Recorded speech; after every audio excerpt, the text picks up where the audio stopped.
할렐루야. 오늘은 1월 13일 복된 목요일 아침입니다.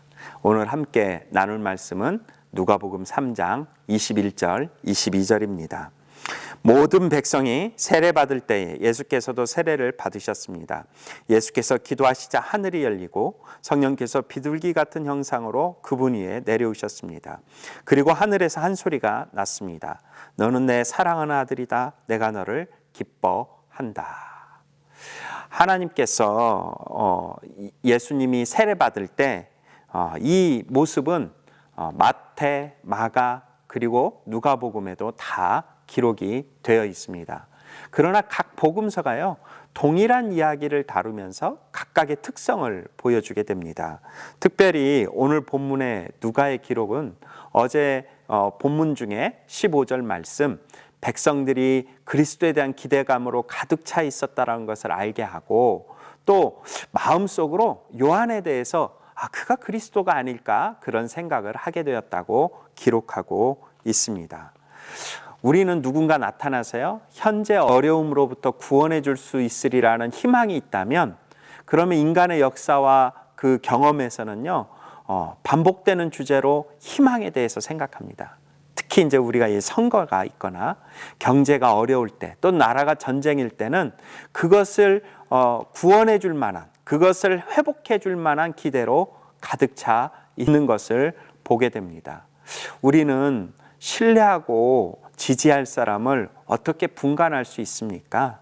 이러한 기대를 가지고 있던 그 백성들에 대해서 누가는 어제 본문 마지막에 세례 직전에 바로 헤롯 왕이 요한을 감옥에 잡아넣은 것을 이야기합니다. 인간의 기대를 무너뜨리는 거죠.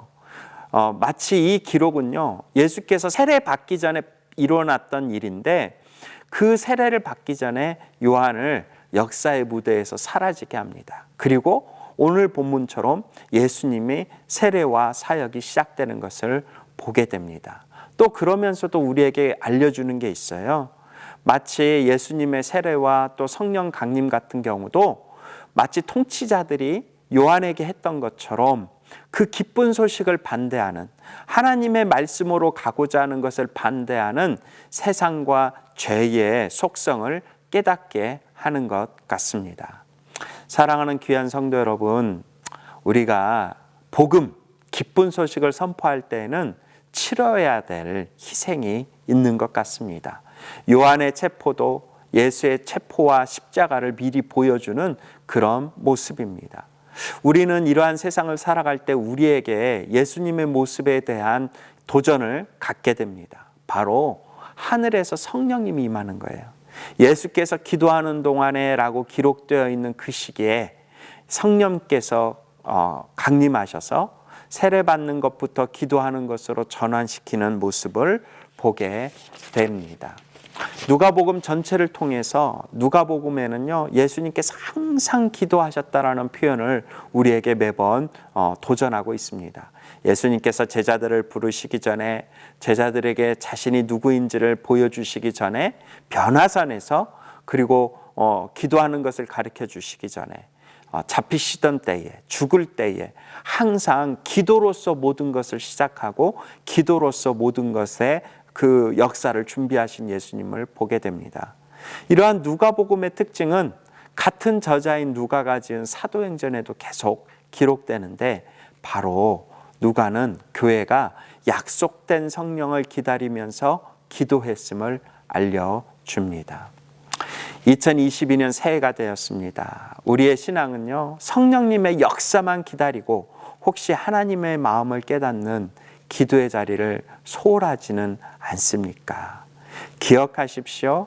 예수께서 기도하시자 하늘이 열리고 성령께서 임하셨습니다. 예수 그리스도와 하나 되는 세례를 통해 우리의 삶의 다짐과 방향을 정했다면요 기도와 말씀을 통해 매일매일 인도함을 받는 귀한 성도들의 삶이 되시기를 주님의 이름으로 축원합니다. 기도하겠습니다. 주님, 2022년을 열며 성령님께서 하실 것을 기대하기만 하는 삶이 아니라 예수님처럼 기도로서 그 길을 열고 기도로서 인도함을 받고 기도로서 완성하는 믿음의 성도의 삶이 되도록 역사하여 주시옵소서. 그렇게 우리와 함께 해주실 주님께 감사드리며 예수 그리스도 이름으로 기도드리옵나이다. 아멘.